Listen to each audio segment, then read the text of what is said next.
Good evening, everyone.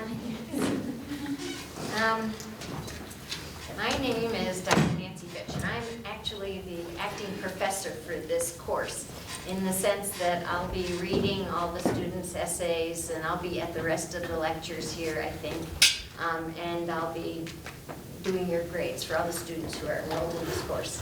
And I've been away the last 3 weeks. I was actually doing global health in Mozambique, so I'm glad to be back and glad to be being here. Why am I here? Basically, because I've been helping Peter Kern and Cara McKee with the Global Public Health Program, with the development of it on campus, and helping with setting it up as a certificate program for graduate students. And I'm chair of the External Advisory Committee, which is a dinky little committee that never meets, but on global public health. And the main reason I'm doing all that is because I spent 10 years working internationally in public health, and it's a lot of fun. Plus, I used to work at UN.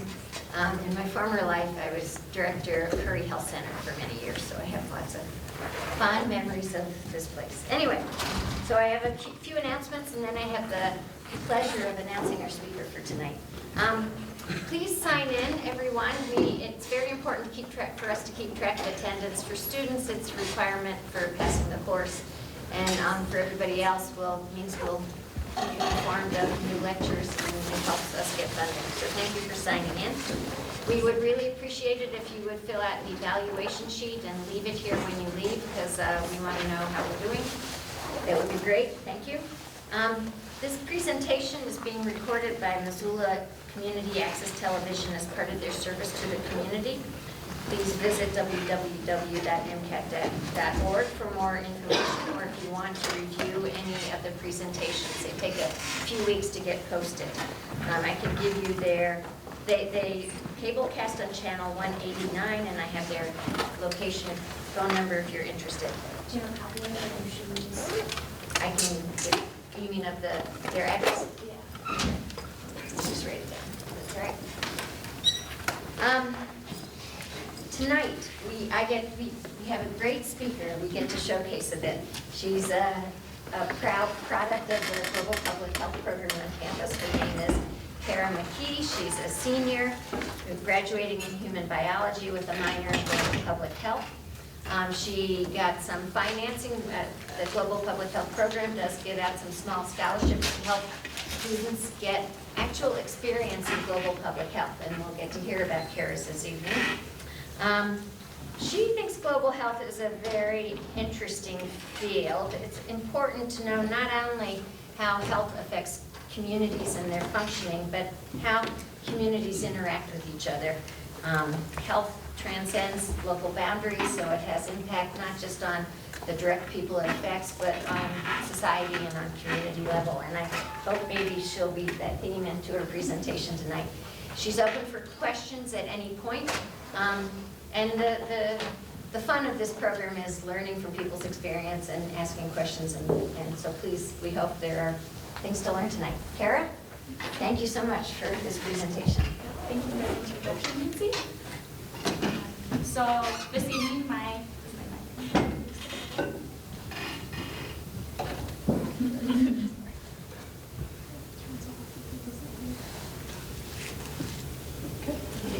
all right, can you hear me? Yeah. Okay. So this evening, my presentation will be about my experiences with healthcare in Ecuador and Bolivia.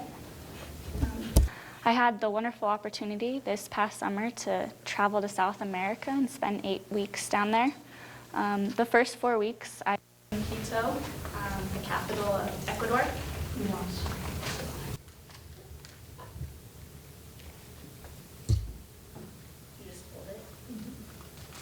There we go. Can you hear me now? Okay. I went through a program called Child Family Health International, and through this program I was with other students who are also from various universities across the U.S. who are all here to gain experiences in clinics in both urban and rural settings. And so this is a picture of the other students that were with me in Quito. And before I dive into healthcare, I kind of just want to give you an idea of what Quito looks like. It's a very large capital. There's about 1.5 million people in the capital. It's a very long capital. It runs north to south. It's about a mile long. Just another picture.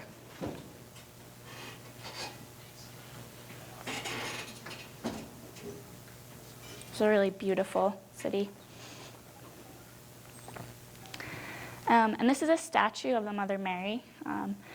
About 94% of Quito's population is Roman Catholic, and this statue was ordered or commissioned as a religious order from the Roman Catholic Church.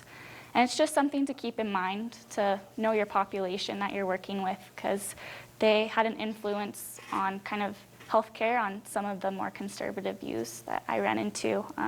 Abortion was illegal in both Ecuador and Bolivia, and so it's just to keep in mind.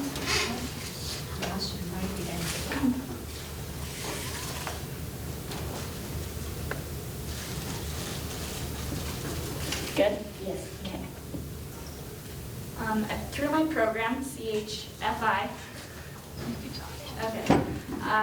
they coordinated a local host family for us to stay at. And this is a picture of their house. Right outside their house, there was this gate that went around the house, and I had 3 keys to get inside the house. There was one for the gate, one for this black door, and then one for this wooden door behind it. And it was very common, this level of security in many of the houses. That was a big problem.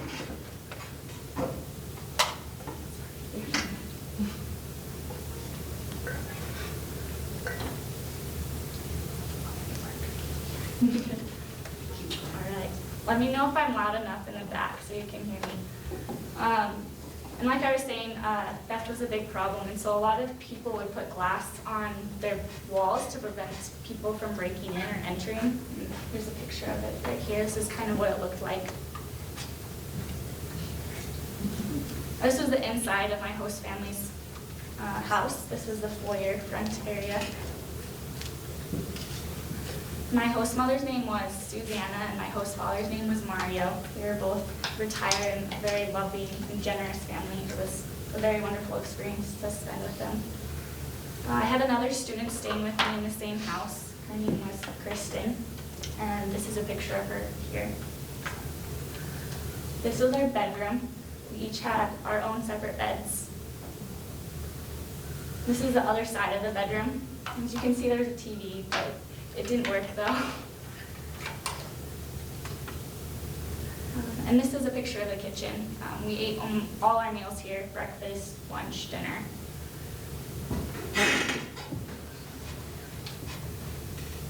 So this is a picture of me at Access Hospital, which is a private healthcare hospital.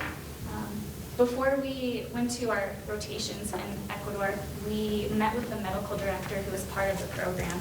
And she introduced us to healthcare and how it was broken down, and just general over public health in Ecuador. And so this is kind of my first immersion into public health within Ecuador.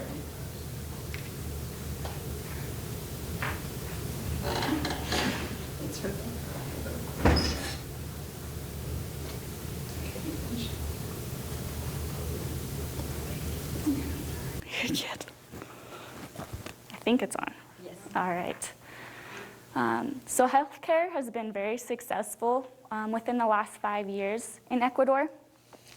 In 2007, Rafael Correa, also still the current president of Ecuador, was put into office. And in 2008, he put in this new mandate within the healthcare that has been very successful. This new mandate had this emphasis on just like universal access, creating this very integrative, collective approach to healthcare with this emphasis on primary health, primary care, health promotion, and prevention.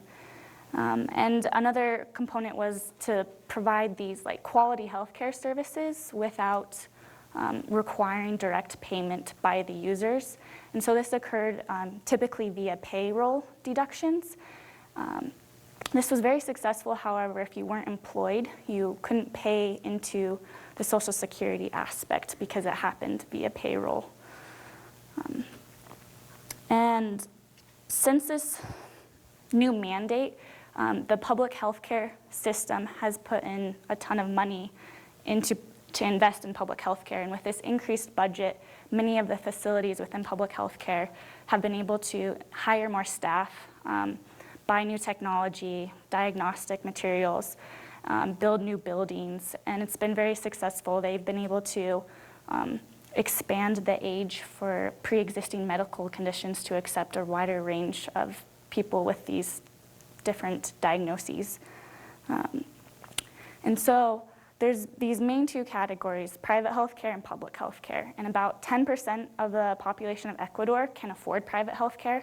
And this is because it's so costly in comparison to public healthcare.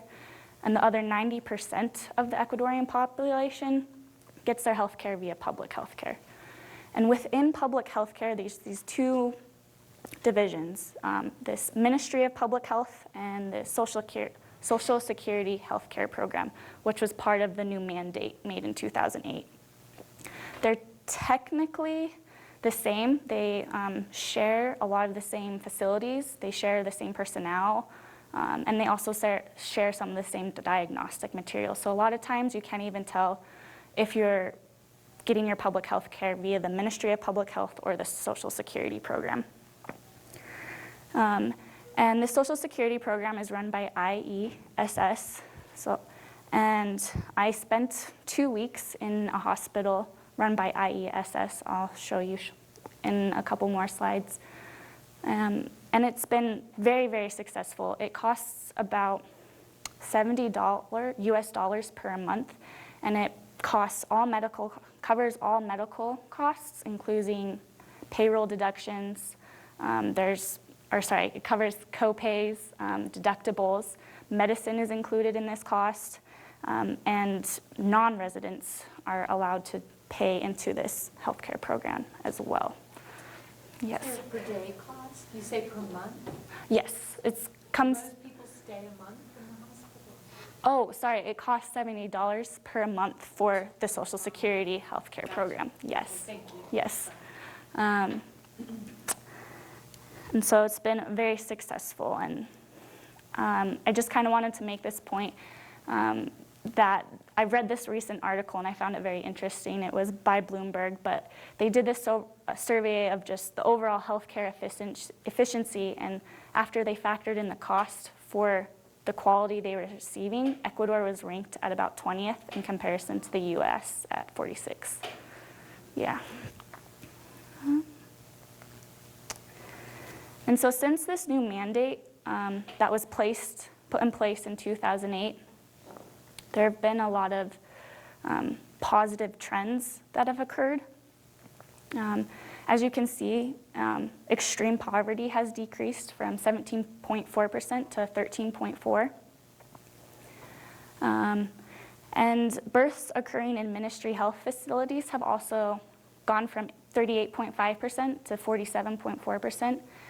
This increase is really important because a lot of times in rural areas, women were having births at home. And so this resulted in really high maternal and infant mortality rates in rural areas opposed to urban areas. And with this increase, we've seen decreases in both those mortality rates. Another really interesting thing is that the cases of malaria have decreased significantly. This number right here is 8,957, and then in 2010, it dropped to 1,888, which is pretty impressive in 2 years. I think you guys said you're going to the Amazon basin. Ecuador has the lowest prevalence of malaria in the Amazon region. So it's great for you guys. And if they continue this trend, it would be possible for Ecuador to eradicate it in the next few years.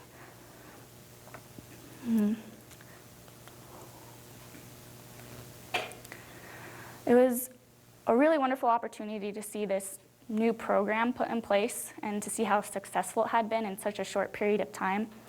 However, there are also obstacles that the medical director, her name was Dr. Susanna, had told us about within this program. And one of these obstacles that not only Dr. Susanna has it explained to us, but I saw in clinic was this gap between Western medicine and traditional medicine. She would tell us how sometimes, for instance, women who had become pregnant, and they typically, if they were in a very rural area and didn't have access to health care, or if they were practicing traditional medicine, they wouldn't wait when the pregnancy arrived, or I guess when the birth arrived, they would wait too late until complications had occurred. And so by the time they had gotten to a healthcare facility, it was either too late for the mother or for the infant. And the family would blame this death on the medical workers or the healthcare providers. And so there's this continued mistrust between people who didn't want to practice Western medicine. Another gap was that services and access to health care in remote populations, particularly rural areas, was still inaccessible. About 20 to 30% of the population lacked immediate health services, which is still a very large portion of the people who just don't have access.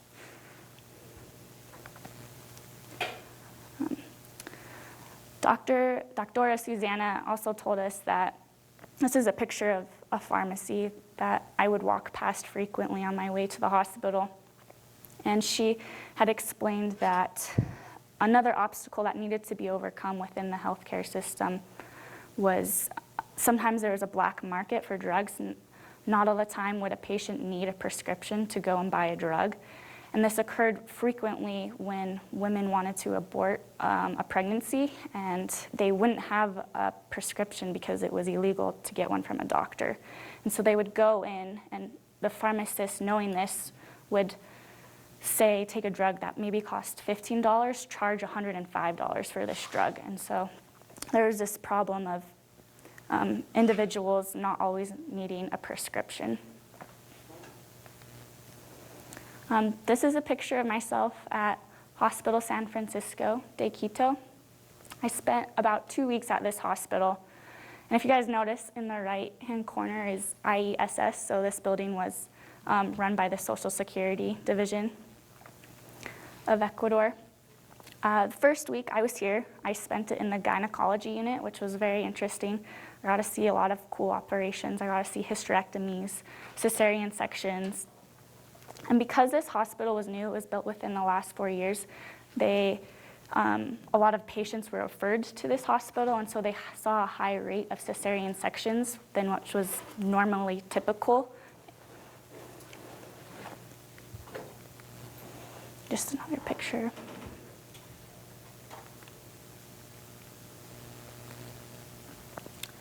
After my 2 weeks at Hospital San Francisco, I spent a week in more of a rural rotation, and it was in Carcelén Bajo, which was kind of on the outskirts of Quito in the southern portion. And this facility was part of the Ministry of Public Health, so the other division within the public health sector. And it was very interesting. Medical doctors in Ecuador go to medical school right after high school, and they go for 6 years. After this 6-year period, they then complete a mandatory 1-year rural rotation. And so while I was at this facility, I was following Dr. Pablo. He was completing his 1-year mandatory rural rotation. And a lot of times, doctors will be sent across many different places in Ecuador, and sometimes even very remote areas. This is just a picture more zoomed out of the building. When you walked inside, the door on the right, there was a seating area, and it was almost always crowded when you walked in. And there were 4 family practice doctors that worked at this facility, and they saw a range of patients within the area. It was a very different experience because the patients doctors were seeing at this facility came from a much lower socioeconomic status than patients that I had seen previously at Hospital San Francisco. While I was also here, I followed another doctor as well who had been practicing there for quite some time. And it was really interesting, and since she knew her patients well and kind of the background they came from, she incorporated not only she wasn't just a medical doctor to these patients, she was also kind of their advocate for promoting overall general health. She would always include tips of exercising more or ways to incorporate being more active, and almost always she ended with recommending to eat more quinoa in people's diets. And I thought this was really interesting because she explained to me that a lot of these patients couldn't afford fresh meat in their diets, and so they had a lack of protein in their diets. And so quinoa was a very affordable option for them to get protein within their diets. And so since I was also eating the food there too, I kind of noticed some of these things as well. I ate a lot of potatoes while I was down there, and I was really curious about this, so I did some research. There are over 4,000 varieties of potatoes within the Andean highland range, which was unbelievable. So you'll eat a lot of potatoes when you go, probably. And same with corn. There was a lot of varieties of corn. A very different texture, too. And this was a very typical lunch in Ecuador. Soup was a very, very common cuisine. And you can see there's corn and potatoes in there. And not only, I was kind of talking about the quinoa and stuff and how it was important to your nutritional health. It was very interesting to me because after rotations in the morning, we would have a break to go and get lunch, and we'd have the option of eating anywhere we liked. And so at typical restaurants that served Ecuadorian traditional meals, you could buy a lunch for $2.50. And this lunch included an appetizer of soup, and then it included your main course of meat and rice and vegetables. And after that, it included a pastry with a juice, all for $2.50. But it was really interesting because there were fast food chain restaurants here as well. Burger King was here, KFC was there, McDonald's was there. And there would be lines out the doors in some of these places at lunchtime. And it was really surprising to me because I walked into a McDonald's and the prices were astronomically higher than they were here. If you walked into a McDonald's down the street here and you pay $1 for a McChicken, you'd be paying $3 for a McChicken in a McDonald's in Ecuador. And I found out later that it was due to importation costs, but just something very interesting because Ecuador has had this decrease in communicable diseases recently, so diseases like malaria that can be transmitted from person to person. But there's been this rise in socialized diseases, diseases like diabetes mellitus and cardiovascular diseases. And so this might be linked to it. I don't know. This is Jambi Wazi. I had the opportunity to go to a traditional clinic, which was in Otavalo. It was about 2 hours outside of Ecuador. And it was a very interesting clinic in that it incorporated both traditional medicine and Western medicine within it.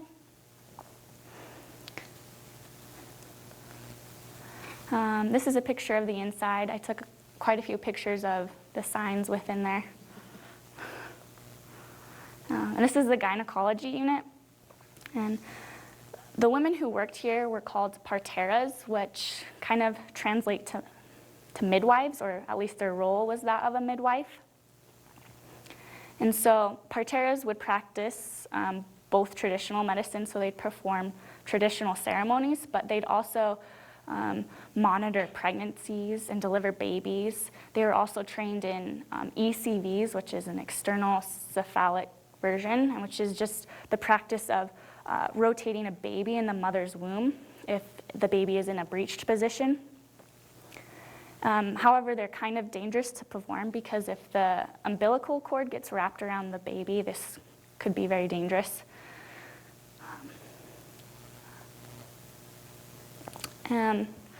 So kind of on reproductive issues, as part of the new mandate, there have been some services that had been provided. And so I kind of was really curious about this because it was talked a lot about in the clinics.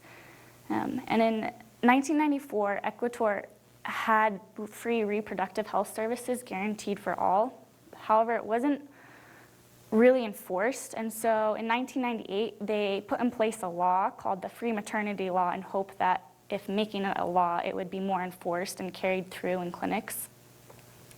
And this law basically just guaranteed free maternal health care to mothers and infants. The only kind of side note to this is that it only applied to women of the ages of 15 to 49.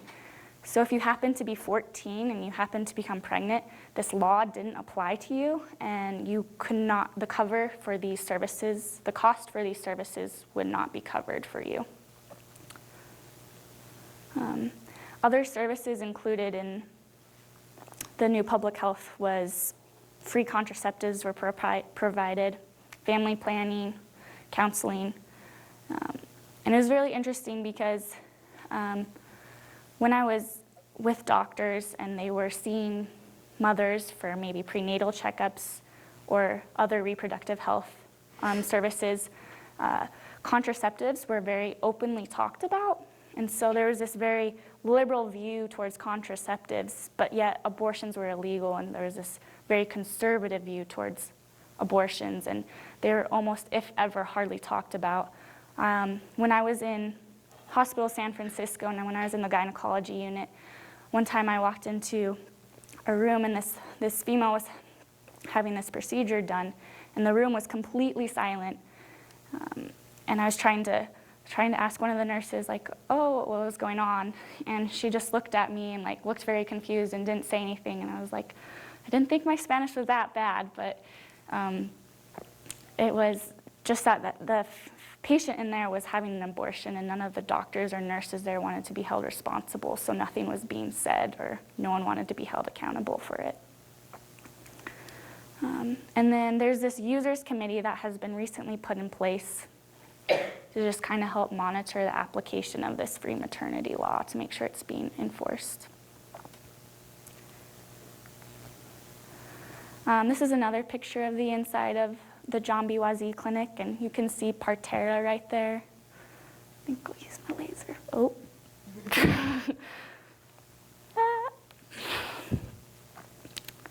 And these are the other services they provided. This is the outside of it.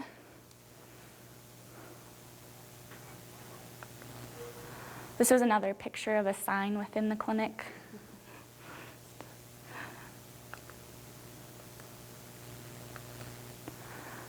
And so, like I said, I had the opportunity to see a traditional ceremony being performed, and this occurred via two ways. It either occurred with eggs or with guinea pigs, and they were referred to as limpio huevos, like cleansing with an egg, or limpio cui, cleansing with a guinea pig.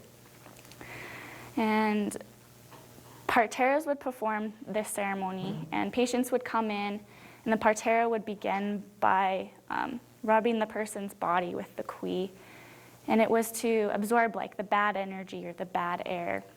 And at the point that the cui stopped moving, or that the guinea pig had died, was the point at which all the bad energy had been transferred from the patient to the guinea pig.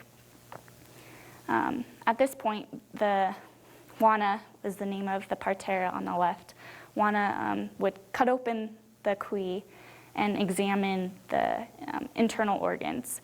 And whatever pathology she found within the cui correlated to the pathology of the patient.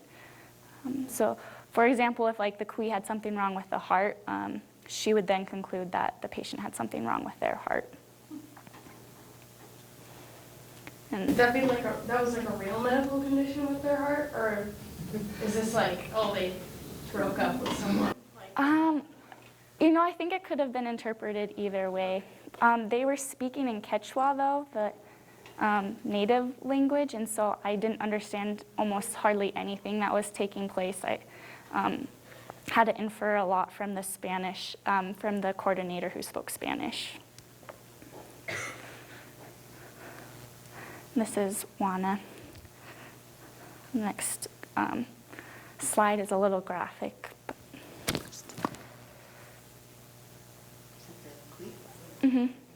Yeah, and when the intestines fell in the bowl, they started moving, and it was because Juana said that the QI was infected with parasites.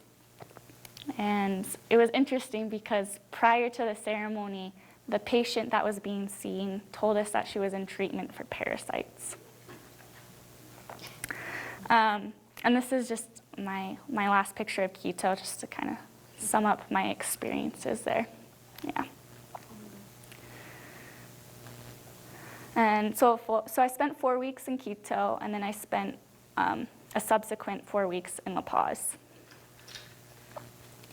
La Paz was similar but different in many ways to Ecuador. Bolivia was one of the poorest Latin American countries in South America. The GDP per capita is like $2,500 on average, so US dollars. But there's parts of the city that also look like any other city you would see here.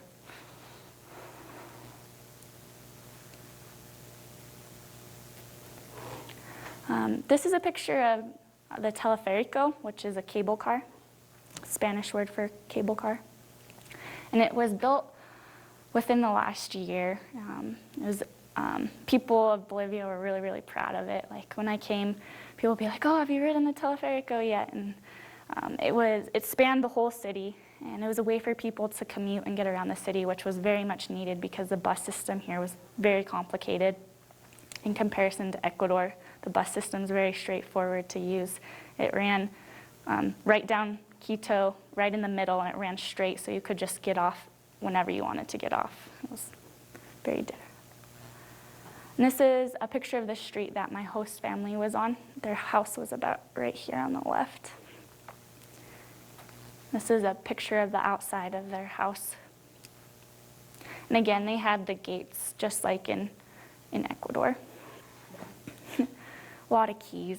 My student, a friend of mine, not in Bolivia, but in Ecuador, he had 9 keys to get inside his house. He used all 9 to get from the outside of his house to his bedroom that he was staying on. When arriving, so Bolivia is at an elevation of, or La Paz is at an elevation of like 13,000 feet. And so a lot of people, when they arrive here, if they come from sea level particularly, experience high altitude sickness. And one of the remedies for this is coca leaves. It's supposed to help alleviate some of the symptoms of nausea that you might experience with high altitude sickness. And it was very interesting because the coca plant had a lot of medicinal purposes associated with it, and it had some very strong historical and cultural ties within the community, not only of Bolivia, but of like the entire Andean range. And it's very, kind of produces similar effects of that of like chewing tobacco. This picture is a little blurry, but this is a picture of my host family. I'm on the left. This is Senora Roca. This was her house that we stayed at. And this is another student, Sarah, that was staying with me and also participating in the same program that I was at. This is a picture of Plaza San Francisco. There's a lot of places named San Francisco. when we first arrived to La Paz, the Pope was expected to come, and so I didn't have any rotation that day because it was declared a national holiday. Just like Ecuador, a large portion of the Bolivia population is Roman Catholic, and so school and facilities and buildings and businesses were all closed for the day. And this was the plaza before the people started gathering, but this was afterwards. All the people, so the streets on the right and all these people lining up to see the Pope as he drove by.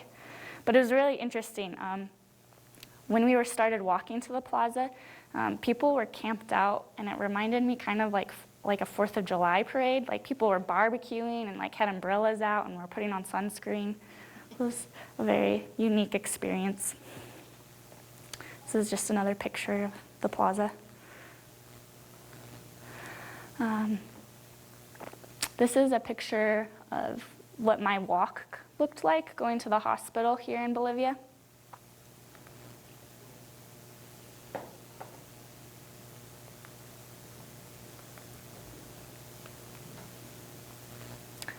I had to cross a bridge to get there. And this is the buses that I was talking about earlier. After Spanish classes, we'd get out at like 5 or 6, so rush hour, and trying to catch a bus back to our host family's house sometimes would take an hour or 2 hours because the buses were all full. So getting closer to the hospital. This is just a picture of a food stand. They weren't just by the hospital, they were all throughout the city, but just kind of because I talked about quinoa and potatoes in Ecuador and stuff, I wanted to incorporate this because a lot of times in the doctor's office, mothers would talk about, like, this one mother in particular talked about how expensive milk would be, but how cheap they could buy soda for at these stands to still get the same, like, caloric intake. This is a sign, Hospital del Niño, so it was a children's hospital that I was at. It was the largest children's hospital in Bolivia. And this is just a picture taken down the street that the hospital's on. The hospital's on the right. But I just think this is really interesting. Bolivia had the highest percentage of indigenous population within all the Latin American countries. Its indigenous population was at about 60%. And so there are a lot of women who are dressed in more traditional looking clothing, as you can see on the left. And it was referred to as, these women were referred to as choltas, which used to be kind of a derogatory term, but it's now used with more of a positive connotation because they empowered themselves with how, like, positively and strongly they wear this traditional clothing since the Inquisition. And so this is just a picture of it. It's very typical that you see like the bowler hat, and they call these shawls mantel, and they had these like really big poofy skirts.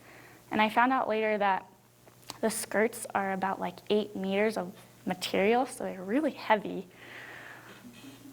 And they considered the ankles of the female to be like the most attractive part of her body. And so the skirts would stop right above the ankles.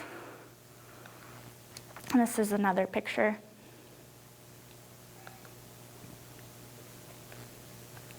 This is a picture inside the hospital. There's some chairs on the right.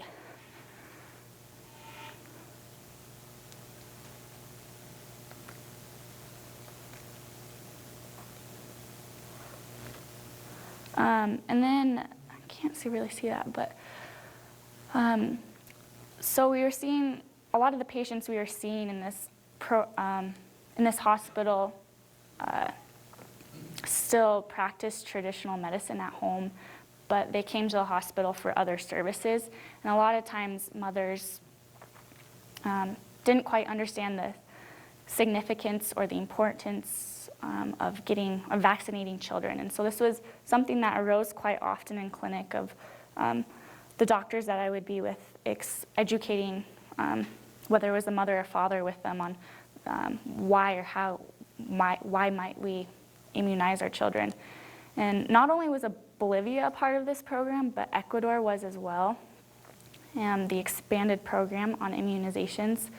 And it guaranteed immunizations for all children 5 years and younger, which was about 95% coverage for all vaccines. So this included like measles, diphtheria, mumps, vaccines like those. However, it was very difficult to enforce this program, and so in Ecuador, they put in place this national vaccine law saying that you had to vaccinate your children. They also put in place this organic health law in 2010, which is right here, and it was this emphasis on kind of taking more of a primary care approach, especially in medical school for medical students when they were in their 6 years of academia. However, I don't know if Bolivia had any vaccine laws in place. And this is a picture of the outside of it, walking right under. Excuse me. Yeah, Are you saying that Ecuador, it's illegal not to get vaccines? the law states that, but sometimes it still happens.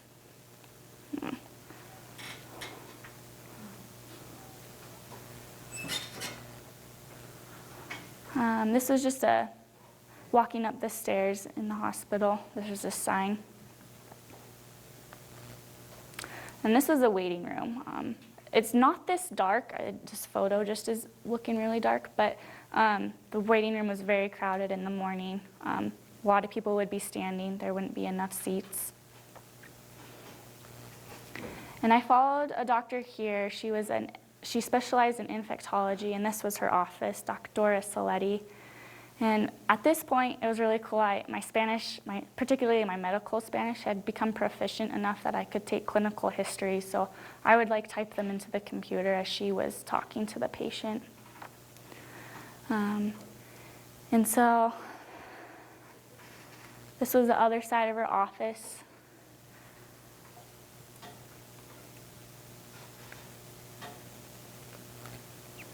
This is a cabinet inside her office. And that was Dr. Saletti on the right, and that was me in the middle. And then this was Dr. Uribe, who was the medical director of the hospital.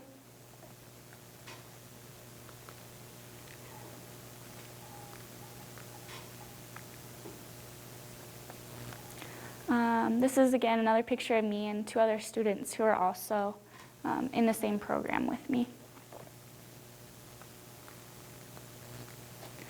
And some clinics, more so in rural areas than urban areas, had difficulty with disposing of biomedical waste appropriately. But this is just a picture I took of the ways they disposed of their wastes. And this is a picture just of the infectology unit. Dr. Saletti would work in the infectology unit on Tuesdays and Thursdays. However, she would work more as a primary care doctor on Mondays, Wednesdays, and Fridays, and she would see people in consults in the office I just showed you previously.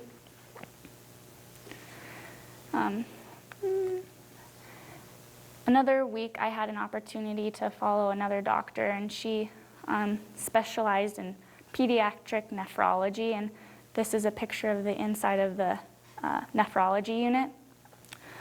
These women right here in this picture were some of the medical students working in this unit at the time. And it was really interesting because on the first floor where Dr. Saletti's office was, she had a computer in her room, but on the floors above the first floor, computers hadn't yet been integrated, and so they used typewriters or handwrit all their clinical notes.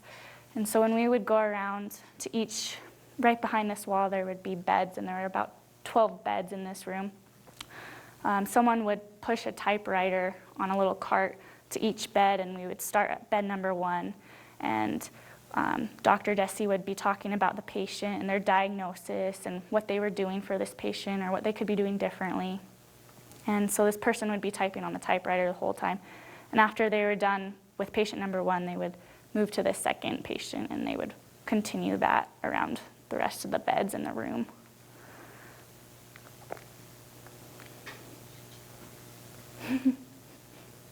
Yeah. This is a picture of the inside of the hospital. It's not this dark. I don't know why it's showing up like this, but it was much brighter than that. This was the sterilization unit right behind those doors. Another just picture of the hallway.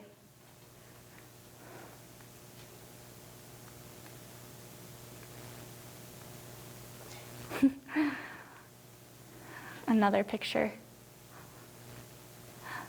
And then there was an auditorium on the first floor. And each week, one of the medical students would give a lecture on current cases that were ongoing in the hospital.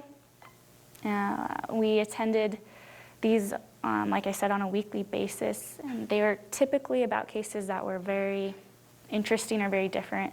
One of them happened to be on leishmaniasis, which is infectious disease transmitted by sandflies. And one of the subtypes of leishmaniasis is cutaneous leishmaniasis, and it affects your skin, and you get these ulcers on top of your skin. And when we were in the infectology unit, we happened to see the boy who had leishmaniasis, and he had to have his whole ear amputated because everything had died off.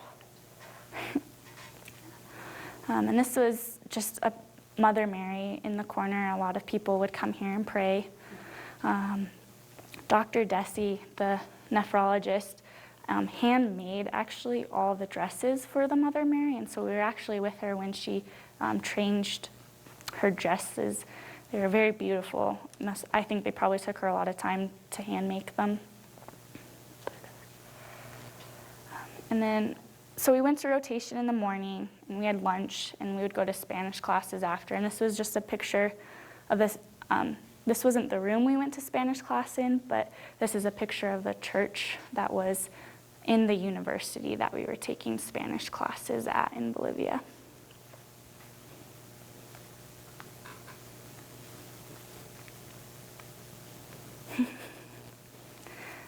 And then this is just kind of an overview of what the Valley of La Paz looks like.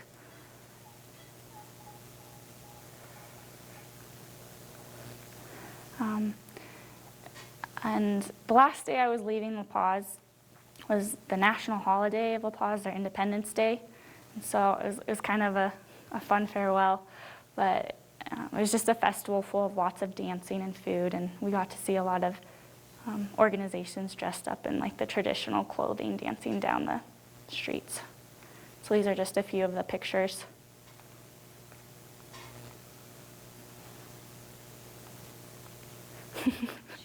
It's okay, I think I only have one slide left, so I think this is my last picture, so it's okay.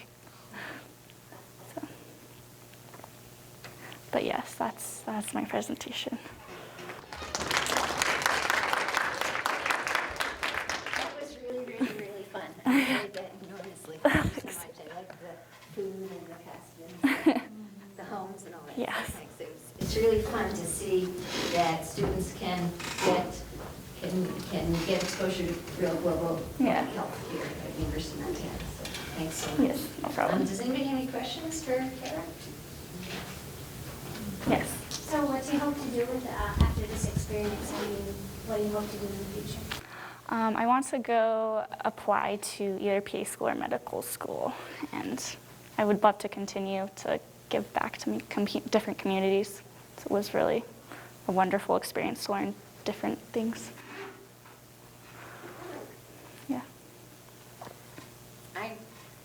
I really appreciated your showing how the impact of the government program to improve healthcare in Ecuador had such a big impact. Yeah. Because it's really true that you can often really affect the health of the population by financing healthcare and ensuring access to it. So thank you for including that. How well do you feel you were prepared for the experience, and what would have been better in terms of your preparation?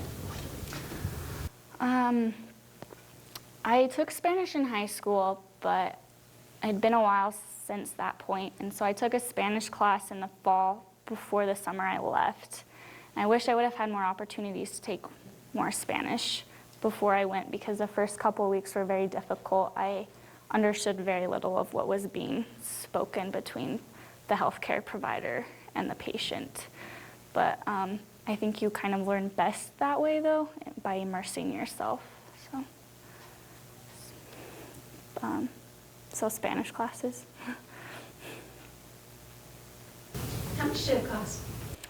I had everything paid for, but the program I went through, CHFI, charges, I think total, like everything came out to like $4,000, including plane tickets, my fees for the program, and food, and